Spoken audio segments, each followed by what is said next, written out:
প্রিয় দর্শক, সেপটিক ট্যাঙ্কের বিষক্রিয়ায় 3 জন মারা যাওয়ার পর তাদেরকে দেখতে গিয়ে আর এক যুবকের মৃত্যু ঘটেছে।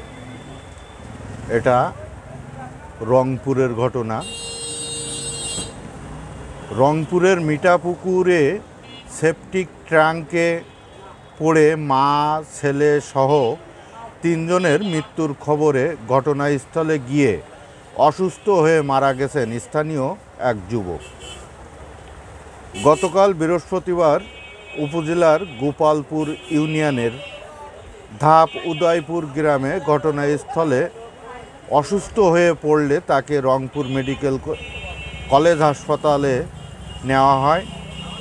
সেখানে রাত 9:30টার দিকে তিনি মারা যান।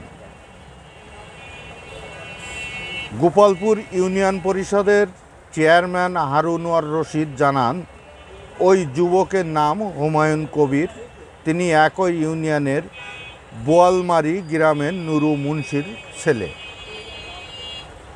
হুমায়ুনের স্বজনরা জানান, গতকাল সকালে ধাপ উদয়পুর গ্রামে সেপটিক ট্যাঙ্কে পড়ে মা ছেলে সহ 3 জনের মৃত্যুর খবর শুনে সেখানে যান হুমায়ুন।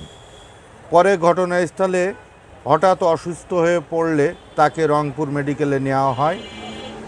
রাত 9:30টায় সেখানে তার মৃত্যু হয়।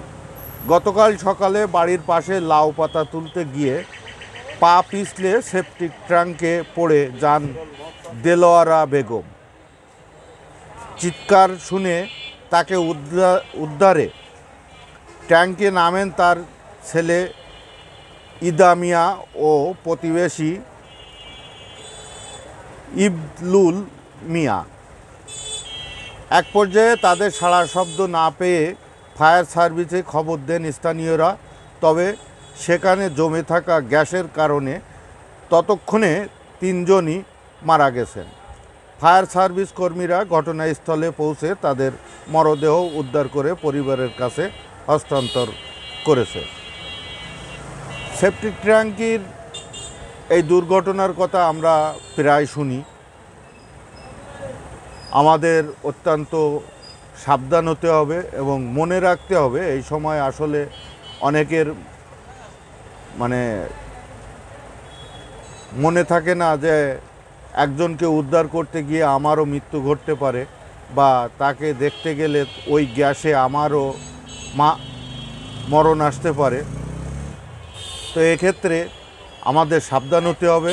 সাবধানে থাকবেন, ভালো থাকবেন। ধন্যবাদ।